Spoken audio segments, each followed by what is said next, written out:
hands-on preview IGN first. This? Atomic Heart wears its influences on its sleeve. It's a graphic first-person shooter. I don't know why I have packed with Russian superpower-like subtitles. abilities and owes a lot to classics of the genre BioShock and Half-Life. However, that doesn't mean it hasn't got many of its own unique ideas and surprises also hidden up that same sleeve. And from playing a considerable amount of Mundfish's debut, there's a lot to be excited about. It looks so Atomic Heart good. lulls you into familiar territory straight off the bat, albeit in a very unfamiliar world. Its opening takes obvious cues from BioShock Infinite's masterful introduction to Columbia, as you take a leisurely trip through a peaceful, alternate history Soviet city. It really is so BioShock. I'm so excited for it. Thanks to the big brains at the fictional facility 3826, robots have been integrated into society and help relieve the public from everyday stresses and labour. The calm is short-lived, however, as inevitably the AI turns not so friendly and the game begins in earnest.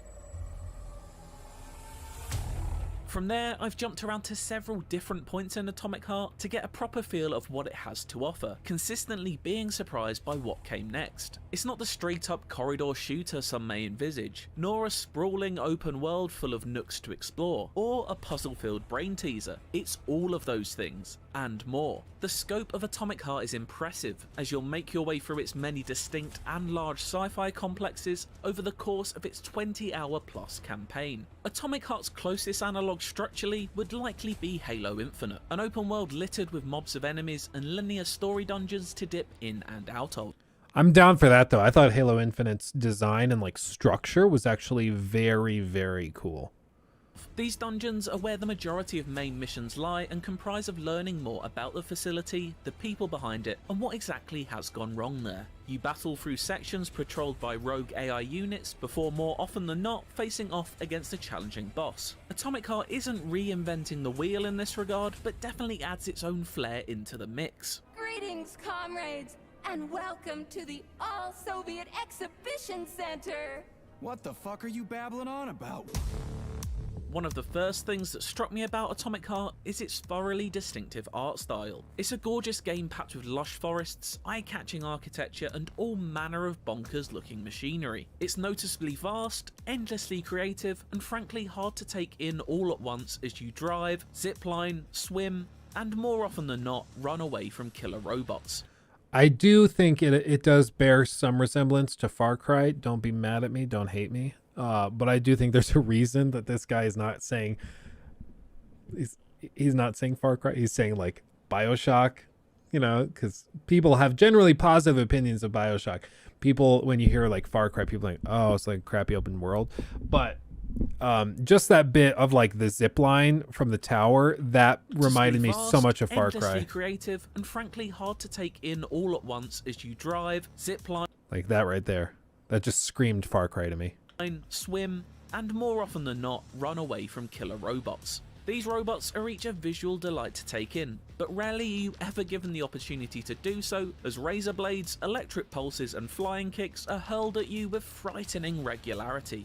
They each emphasize the intelligence in AI, never shying away from a battle or afraid of showing off their varied arsenals. Of course, there are larger scale enemies and boss battles aplenty, both in linear story sections and in arenas Dude, that across looks so the open badass. world. They often provide challenge and spectacle in equal measure, as they unleash one devastating attack after another while you chip away at their monstrous health bars. Atomic Heart isn't afraid to switch up its combat either, frequently flitting between frantic fire. Dude, this guy's aim is painful. Look at that. Like, look how he's holding aim here. Okay, watch this. When the guy's charging Atomic him. Heart isn't afraid to switch up its combat either. Right here. What is this aim? Firefights against onrushing hordes to slower, more deliberate melee duels. It's an exciting way to keep you on your toes and a testament to the work Mundfish has done to maintain balance. First and foremost, it's a shooter and has an impressive collection of firearms to back that up. These range from the relentlessly chattering AK-47 to heavyweight RPGs. Then there's the more experimental end of the spectrum, reserved for guns that blast out electric bombs, to something that can only be described as a large metal pole that fires out whirling blades that carve up enemies before returning to your hand. On the whole, shooting feels competent, if not spectacular, fitting somewhere in between the rustic feel of Fallout and the snappier gunplay of Call of Duty. Speaking of your hand, an essential part of the Atomic Heart kit is the glove, a sci-fi piece of gear that grants elemental powers, using the electrified shock to halt mechanical foes in their stride before following up with a flurry of bullets is a surefire way of causing a lethal circuit malfunction. Similarly, some of the telekinesis attacks are glorious to wield as you lift a group of enemies into the air before introducing them back to the ground with a violent thud. It's a joy to play with, and even more fun to experiment with. Freezing an enemy before shattering through their brittle metal shell with a massive axe is always a good time. A stellar example of the hand-to-hatchet combat is one of Atomic Heart's earliest missions. You're thrown into the deep end as you're taught how to survive in the dark corridors of the facility's many underground labs. Atomic Heart is not an easy game. It has been designed first and foremost as a hardcore shooter experience. Although difficulty options are available, it doesn't take many hits or kicks from a mustachioed android to take you down. Evading and knowing when to attack takes timing and an ability to learn and read your enemy. Thankfully, more powerful charged attacks are signaled by a glowing red ring. How long do you think it is until somebody calls it like the Dark Souls of shooters? I'd give it like a maybe 20 minutes after launch. Moments before impact. Miss it though? Need to spend some time in Aim Labs. I what it looks like to me, it looks like somebody. Okay, so here he switched to mouse and keyboard. A minute ago in that really bad aim section, it was controller. So it looks like he probably is a mouse and keyboard player, and then he tried to play it on keyboard or on a controller, and it just didn't go well, so he swapped to mouse and keyboard again. Because that's how I would look if I were trying to play a shooter with a controller. I suck at controller, but I'm pretty good with a mouse and keyboard, but a controller I cannot. Floor scrambling for a health kit. This patient back and forth melee combat will be familiar to anyone who has played almost any action game over the past decade, but nonetheless, it's a surprise to see it pop up in a first-person shooter. But even this, like, look at how his view is changing. It's weird because his view is moving like it's a controller holding down the right stick, but he's on mouse and keyboard. But nonetheless, it's like, a look at surprise this. to see it pop up in a like, why isn't it just zip? Look quicker. Shooter. It's much less forgiving or quick hitting as something like Dying Light or Far Cry, instead making each heavy swing meaningful rather than relying on a flurry of hits to get out of a sticky situation. It's almost survival horror in nature, with moments from the aforementioned early level leaning into this. Its dark hallways are lit only by the occasional flicker of light, and the oppressive silence broken by the sound of smashing glass, as bloodthirsty robots practice what they're going to do with your skull. As I hesitate, I love their like acrobatic spinning moves. It's super cool. The motion blur is quite strong though. I mean, look at this pause. Look at this freeze frame. This is very aggressive motion blur, but my way still. through, I couldn't help but be reminded of the first time I entered Rapture, or some of Half-Life 2's scarier moments.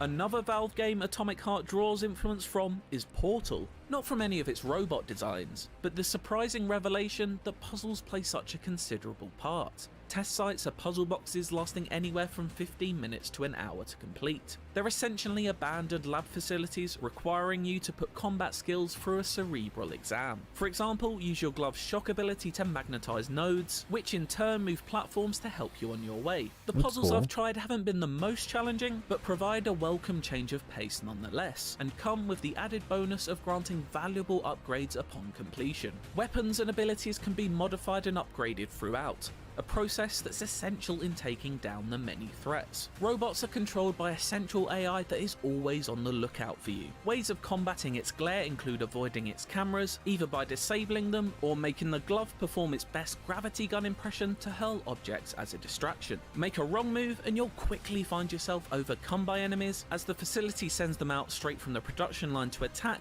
The more the alert level is raised. It really evokes the feeling of going up against an intelligent, aggressive global ecosystem that acts as a unit rather than occasional pockets of activity. The hours I've spent with Atomic Heart have left me yearning for more. It's an engrossing world to get lost in, with dynamic combat and inspired art and enemy design. I have a few doubts over whether the main story will deliver a tale worthy of such a stellar location, and I've seen some heavy-handed writing and performances that leave a little to be desired. Then there's the nauseating forward roll animation that had my stomach churning on more than one occasion. I can't say these gripes were ever enough to fully take away from all the exciting things I found myself engaging with along the way though. Time will tell if Ooh. Atomic Heart lives up to its lofty Dude got chopped in aspirations, half. but it certainly makes a very strong first impression. For more on Atomic Heart, check out this boss battle gameplay, or a deep dive into a history of the game's world. Dude, it looks so good. Oh. Oh. That roll animation's rough. Any roll animation in a first-person game is gonna be pretty rough. I don't know about a way to do it that's not like pain. You know, like